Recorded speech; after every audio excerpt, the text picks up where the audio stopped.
Happy Thanksgiving. And somebody who has a lot to be thankful for is Max B, the rapper that's making his victory lap. He had 70 years in prison. He's now managed to get out after, I don't know, 12 or.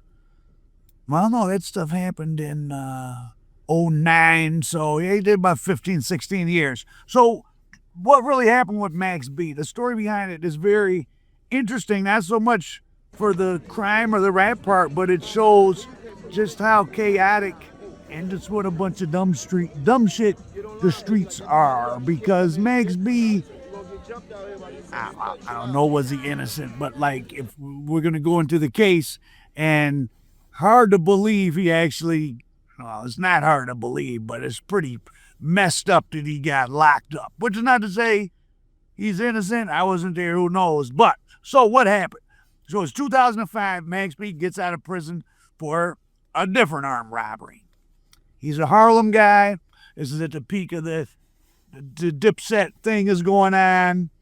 Jomo, Jim Jones, is sort of the art director.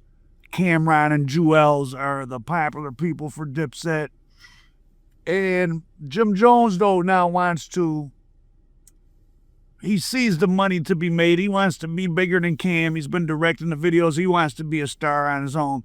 Not really a good rapper at this point. I will give it to Jim Jones. Salute him. He's gotten better at rapping over the years. I don't mind Jim Jones songs now, like as far as his rapping, as far as him personally, I don't know, but his rapping has gotten much better. Anyways, so Jim Jones is around kind of running the Dipset movement. Max B gets out in '05. He immediately clicks in with them because he's from Harlem. He's got a big personality, and he starts writing hooks, doing reference tracks. He's dropping verses, and stuff is working. He's helping Jim Jones catch a wave, the wave guy.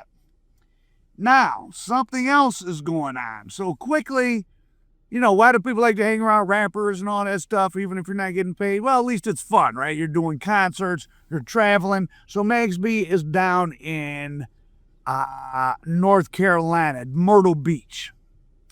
And he's with, Cameron's not there, but Jewels and Jim Jones are there, maybe Uncasa, and his promoted as a Diplomats event. Some girls show up. There's a particular girl named Gina Marie Conway. She really came there to meet Cameron. She's a little disappointed he's not there, but the rest of the fellas are there.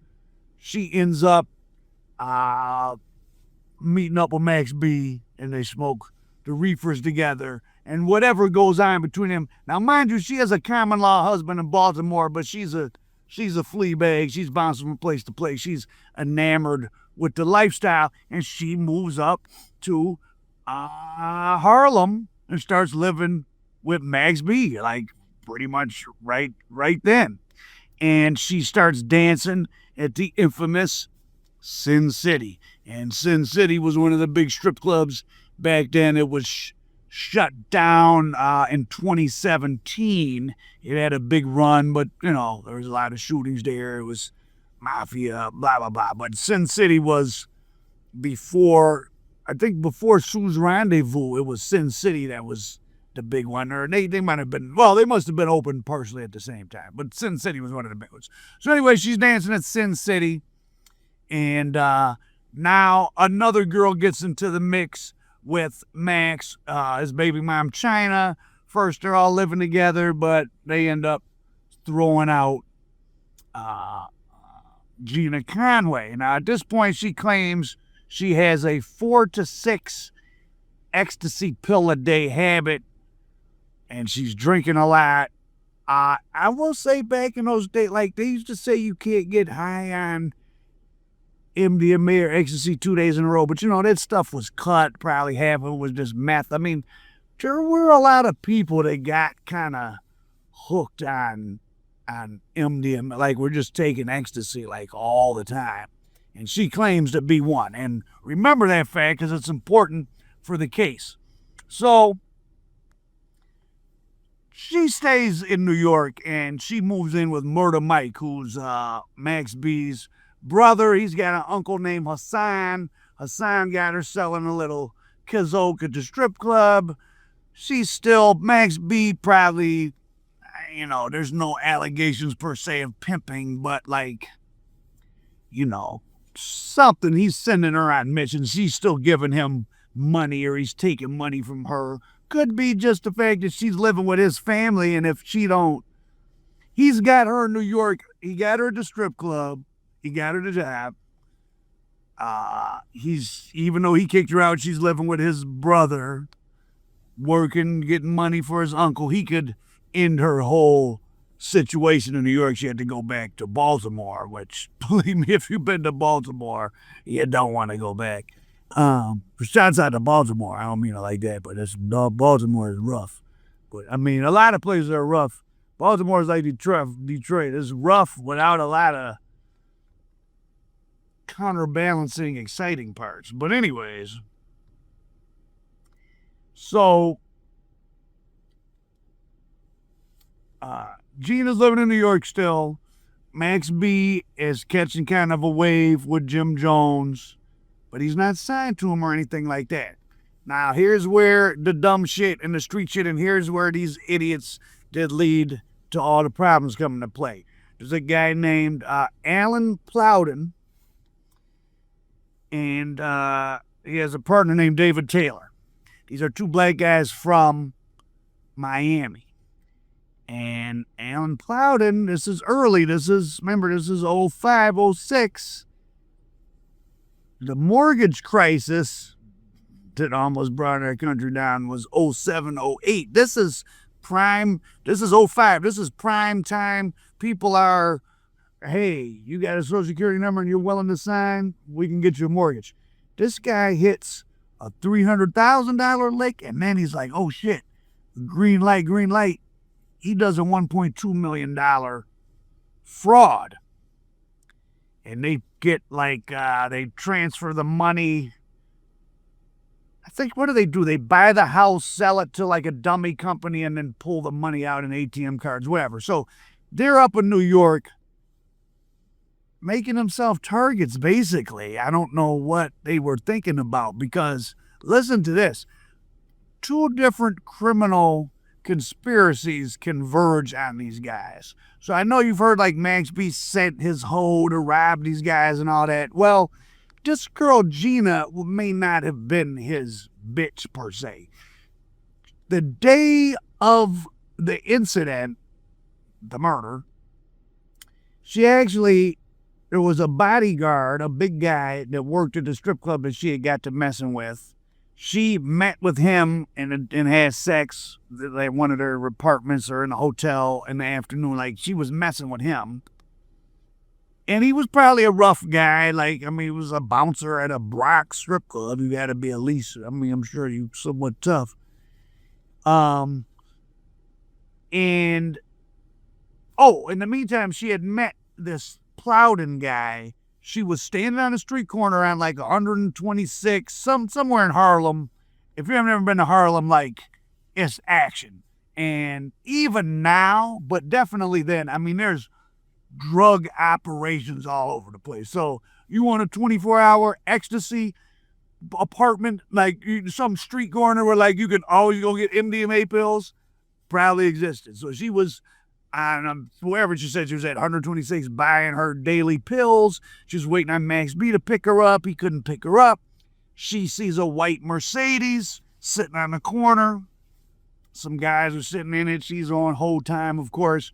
She meets the guy. The guy is Plowden. I don't know if this guy Plowden must have been lame or something and just hit these licks and was not someone that he needed to be red-pilled.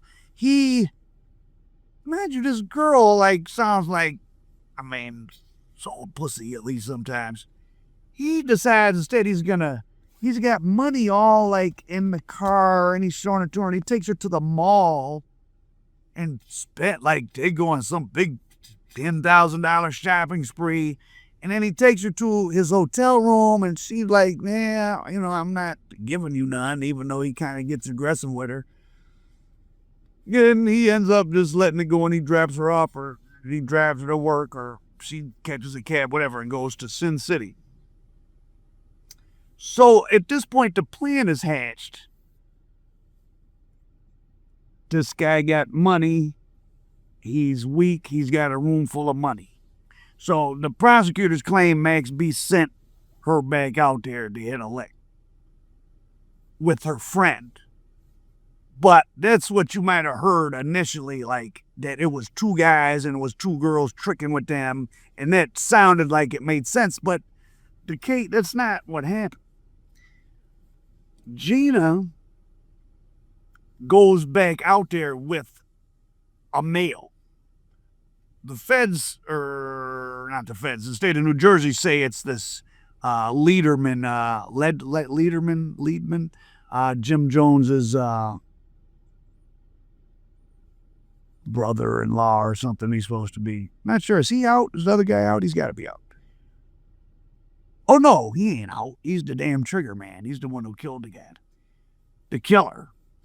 She goes out there with that guy. Maybe it was that guy, but was it really the bouncer that she was having the affair with? Now, when they drive back, according to her testimony, when they drive back out there, Plowden, the victim, has told her that he's going to do something in the city. He's going to be gone. So that's why they decided to go hit his room right then. But she's so high on ecstasy and Hennessy, it takes, instead of taking 45 minutes to get to the hotel, she can't find it. Remember, did phones have GPS in 05? Probably just barely. Anyways, it takes them several hours to get out there, her and whoever she was with, and it was not a woman. It was the trigger man, whoever he was. Now, there's a guy convicted of it, but maybe it was someone else. This idiot, Plowden, had given her a key to his room that first day they were gathered. Like, you can run up and, you fresh and use the bathroom. Just totally naive to, like, you're meeting women on the corner of 125th Street, like young bad strippers who are hopping in your car. Like, these are wild people, like, that you literally don't know at all. He's taking no security. Here, I have a bunch of cash, and here's a key to my room. Like, it almost sounds like a third layer of deception was going on, but we'll probably never know. Now, what was that? Okay, so it takes them too long to get to the room, and Plowden is back.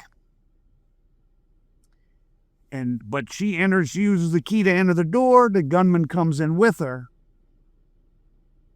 But the guy has company. Now, this is where the idea that she was out there with another girl tricking or something. There's another girl already in there. I don't know, were they having sex, or was what?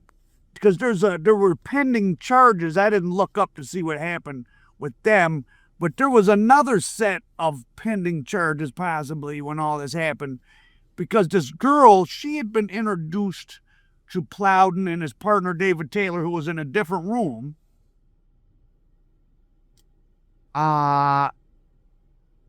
to basically turn a trick when these guys had taken their Mercedes to some Dominican car shop.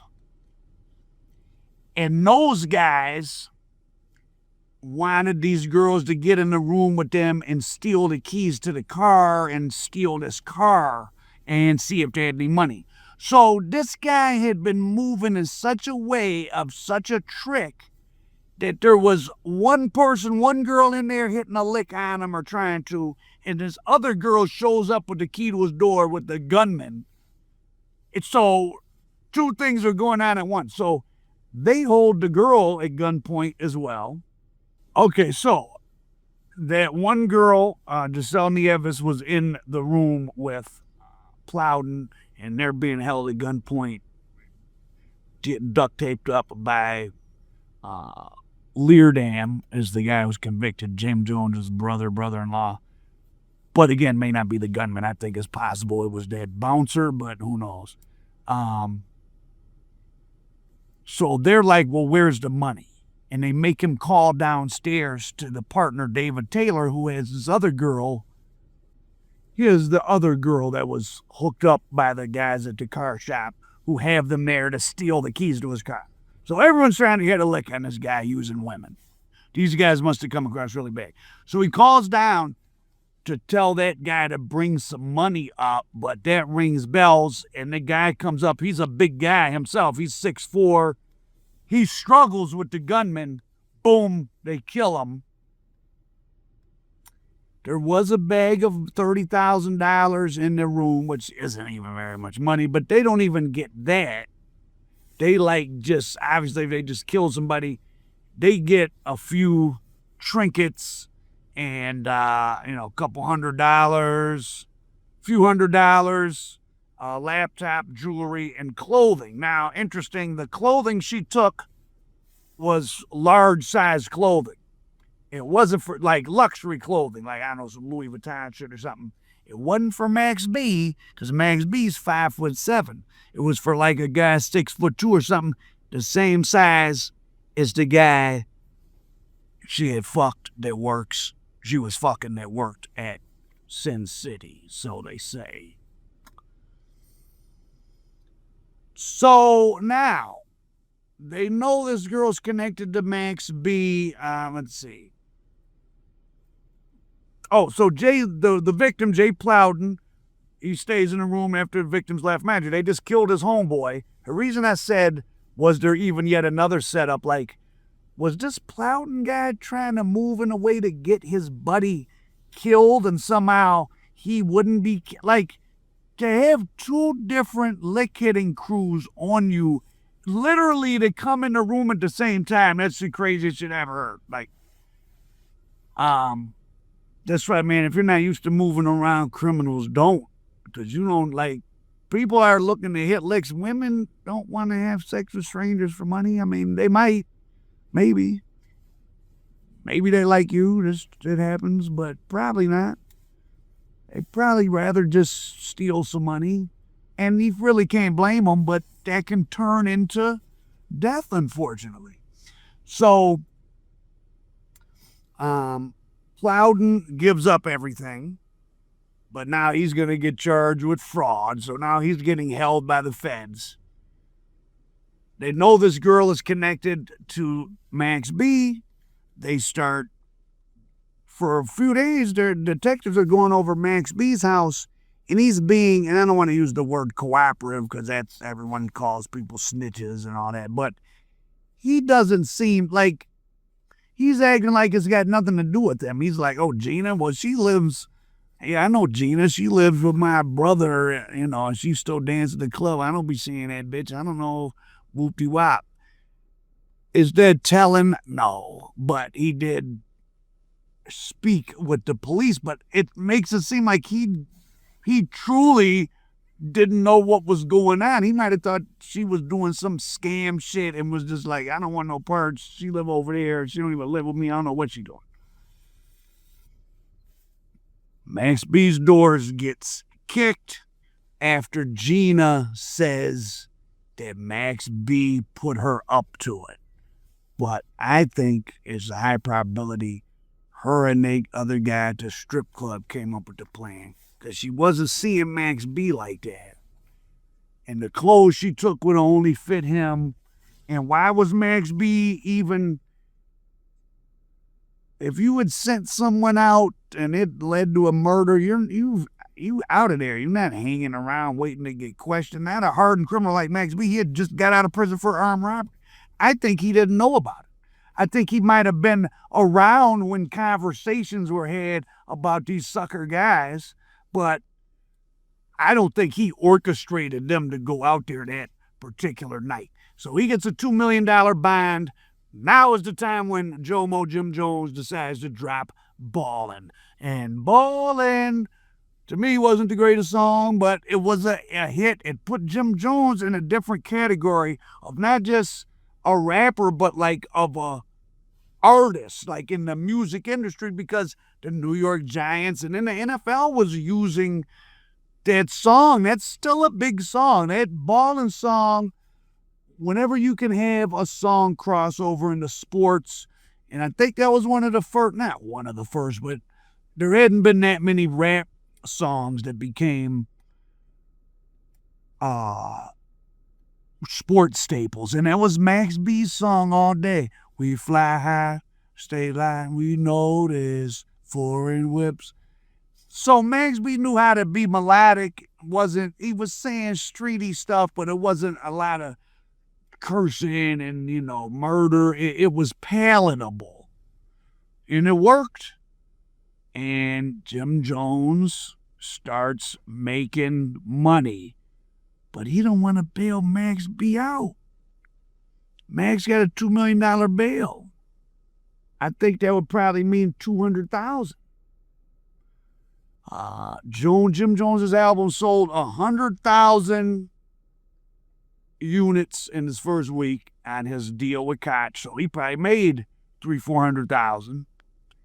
His song peaked at number 5 on Billboard, and the thing about the music industry and licensing, if you didn't know,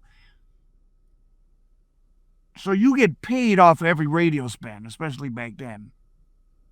But if the Giant Stadium is playing your song, well, that's a different pay rate. You might get $300 or something every time it's played at a football game. So if it's getting turned on once a half at 8 different football games every weekend, I don't know. I mean, he might have been making $60,000 a month from it being played. I don't know, $100,000. He might have made millions from it being played at football games. I really don't know, but he definitely made a lot of money. And you can hear that's Max B's song.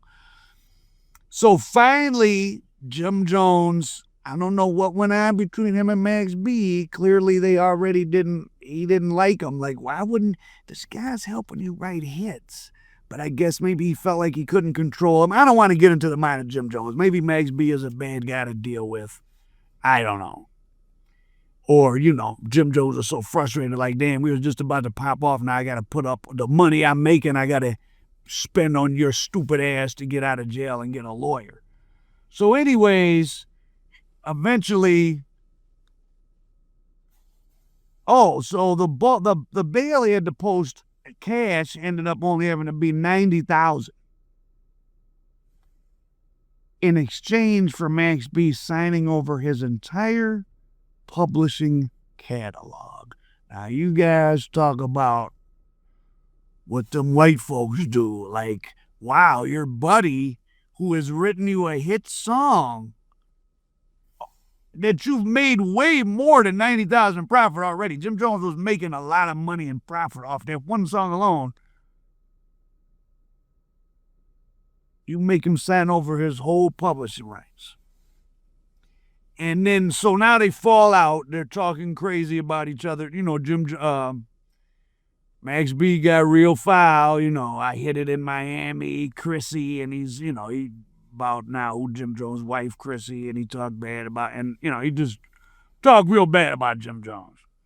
And then this is around the time when Jim Jones, I think, got chased around by True Life. I mean, Jim Jones is, on the one hand, has got this hit balling and he's making money, but his street thing is, I think this is when he really went in heavy with the blood thing to protect him in the industry. But I'm not sure on that timeline. I'm sure one of our great viewers here will correct me. When did Jones get heavy in the bloods?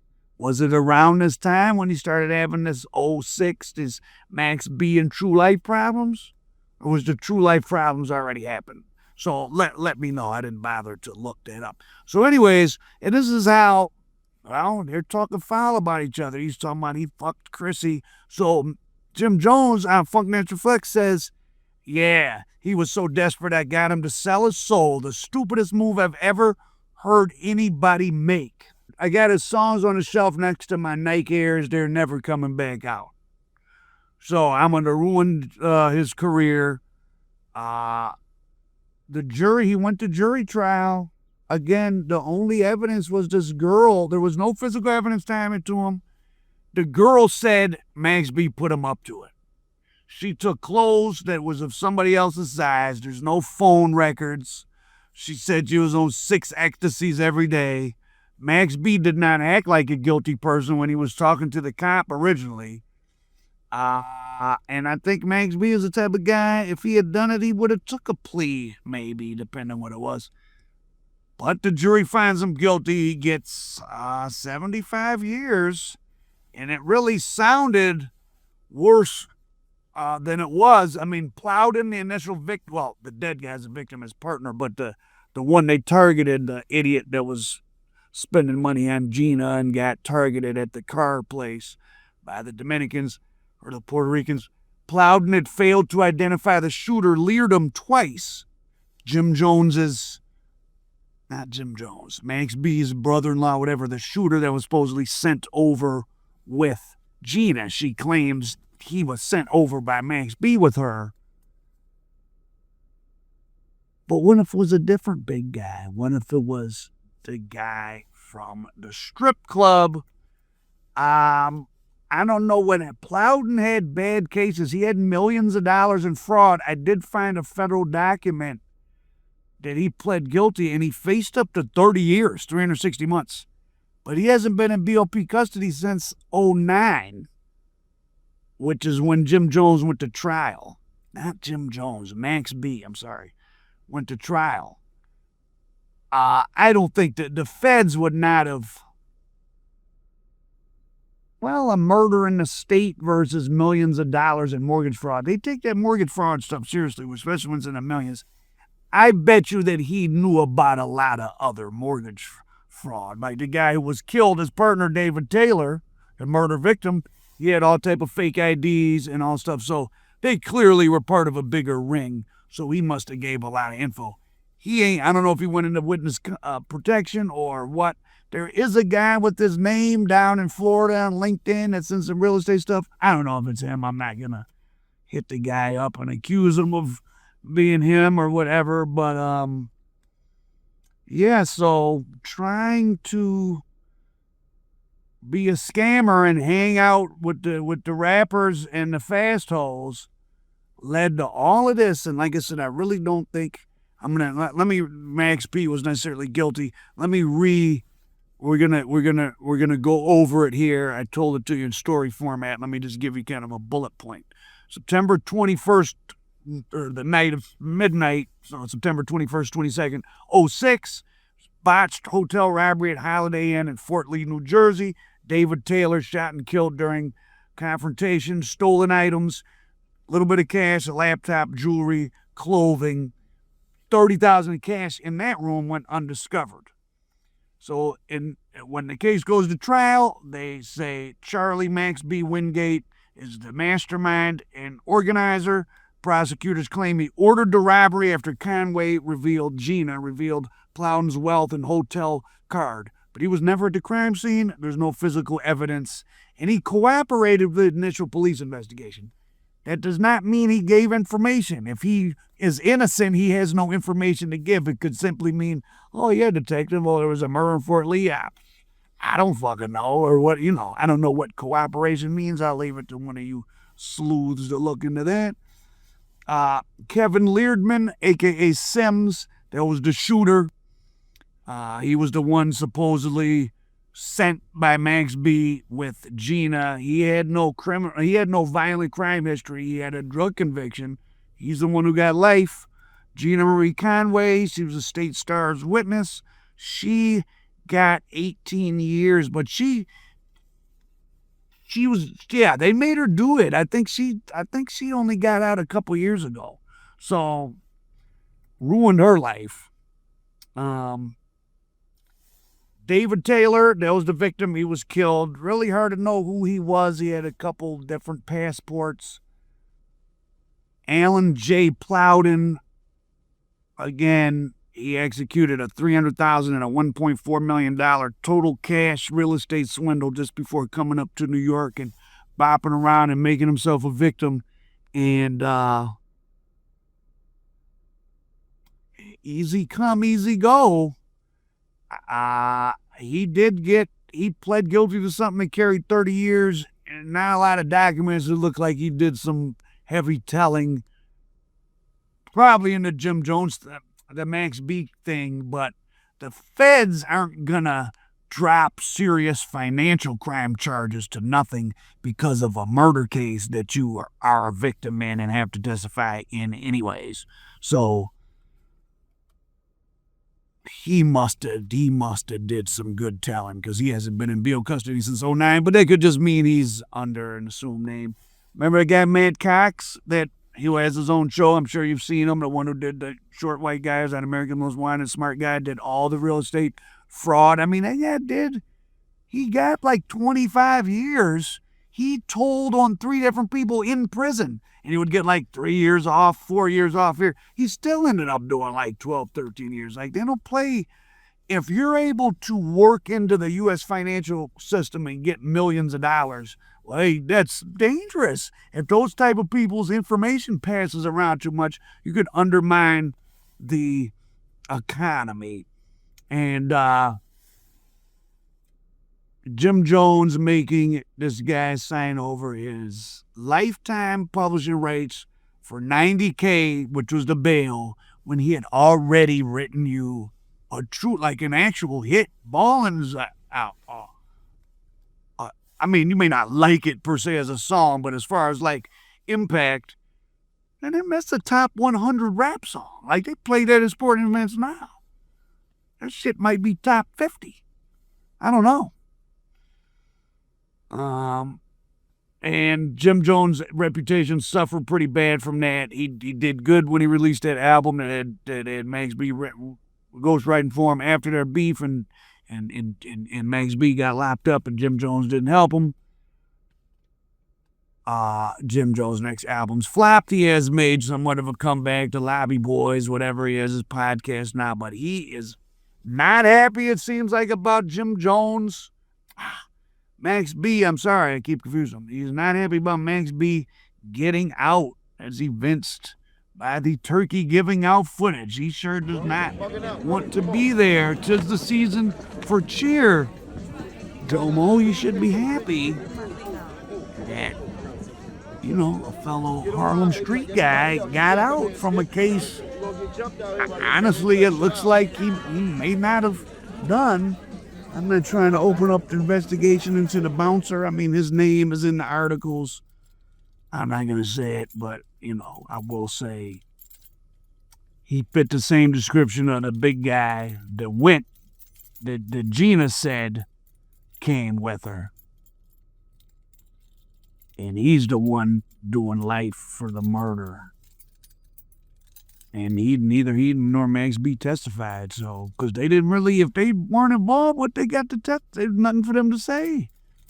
They don't know nothing about it. They might have heard them people vaguely talking about it, but you don't want to say that, because then now the conspiracy stuff opens up. But, you know, so that's the tale of Max B's crime. Happy Thanksgiving.